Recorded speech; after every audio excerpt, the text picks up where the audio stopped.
नए साम्राज्य और राज्य। इस अध्याय के अगले पड़ाव में अभी हम लोग पहुंच चुके हैं। तो चलिए बच्चों, अभी हम लोग आगे बढ़ते हैं। पुलकेशिन द्वितीय सबसे प्रसिद्ध चालुक्य राजा थे।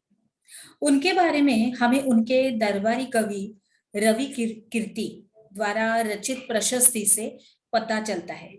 अभी हम लोग पढ़ क्या रहे हैं? प्रशस्तियां, यानी कि किसी भी राजा की हम लोग अभी प्रशंसा देख रहे हैं। अभी जैसे जैसे राजा के नाम आते जा रहे हैं, उनकी हम लोग प्रशस्तियां कहाँ से कैसे मिली है, यह अभी हम लोग देख रहे हैं। तो इसमें उनके पूर्वजों और खास तौर से पिछली 4 पीढ़ियों के बारे में बताया गया है। और पुलकेशिन द्वितीय को अपने चाचा से यह राज्य मिला था।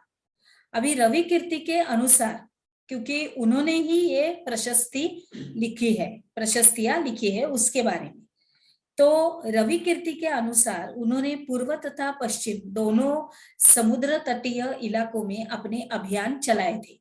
और इसके अतिरिक्त तो उन्होंने हर्ष को भी आगे बढ़ने से रोका था। अभी हर्ष का अर्थ क्या होता है? सही बात है, आनंद। क्या होता है? हर्ष का अर्थ आनंद होता है। तो कवि का यह कहना है कि इस पराजय के बाद हर्ष अब हर्ष नहीं रहा। तो पुलकेशिन द्वितीय ने पल्लव राजा के ऊपर भी आक्रमण किया, जिसे कांचीपुरम की दीवार के पीछे शरण लेनी पड़ी। आगे बढ़ते हैं। पर चालुक्यों को जो चालुक्य थे, तो चालुक्यों को कि ये जो विजय थी ये अल्पकालीन थी, क्योंकि लड़ाई से दोनों वंश दुर्बल होते गए, मतलब उनमें कमजोरी आती गई। अभी युद्ध रहता है तो बहुत सारे सैनिक मारे जाते हैं, बहुत सारा खर्चा होता है, बहुत सारे जानवर भी मारे जाते हैं, मतलब सैनिक मारे जाते हैं। तो दोनों भी तरफ से बार बार झगड़ा होते होते होते दोनों भी वंश दुर्बल होते गए। और पल्लवों और चालुक्यों को अंतत राष्ट्रकूट तथा चोल वंशों ने समाप्त कर दिया। और इनके बारे में हम लोग कक्षा 7 में पढ़ने वाले हैं, अगले वाले कक्षा में। अभी आगे का हम लोग हमारी टिप्पणी देखते हैं कि इन राज्यों का प्रशासन कैसे चलता था। तो पहले के जो राजाओं की तरह इन राजाओं के लिए भूमि कर सबसे महत्वपूर्ण रहा। क्यों? क्योंकि जो भी उत्पन्न मिलता था वो भूमि से ही मिलता था, यानी कि किसान उगाता था और वो लेते थे। तो इसका मतलब क्या है कि जो भी उत्पन्न था वो सब कुछ उनसे ही मिलता था, भूमि कर से। अभी प्रशासन की प्राथमिक इकाई गांव होते थे, और लेकिन धीरे धीरे कई नए बदलाव उसमें आ गए। राजाओं ने आर्थिक, सामाजिक, राजनीतिक या सैन्य शक्ति रखने वाले लोगों का समर्थन जुटाने के लिए और भी कई कई नए नए कदम उठाए। आगे देखते हैं उन्होंने अभी क्या क्या नया किया है। तो एक नए प्रकार की सेना बनाई।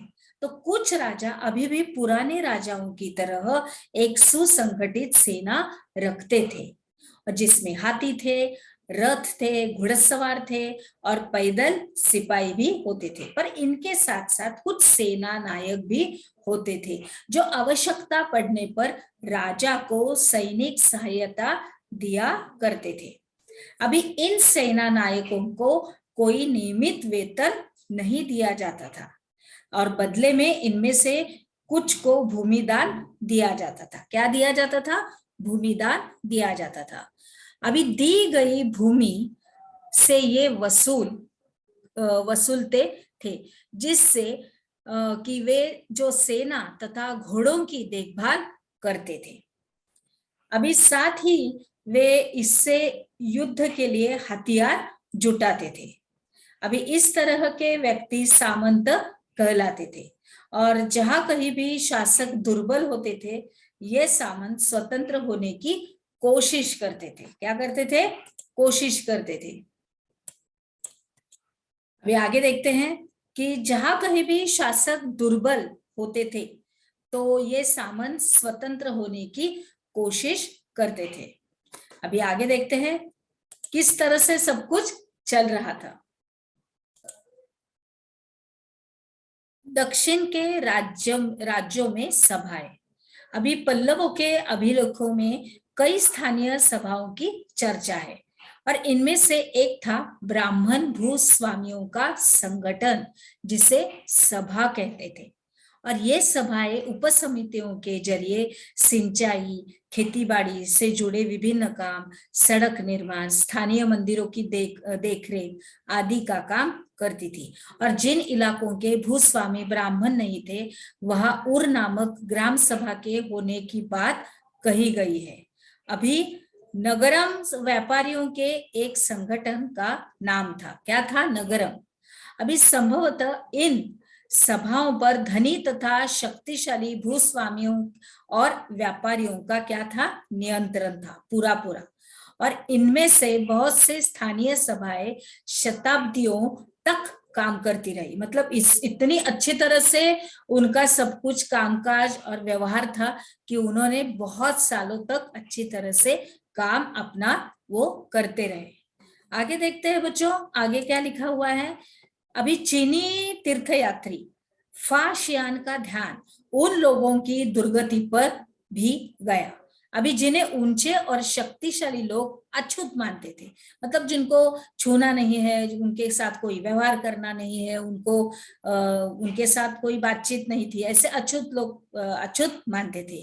और इन्हें शहरों के बाहर रहना पड़ता था।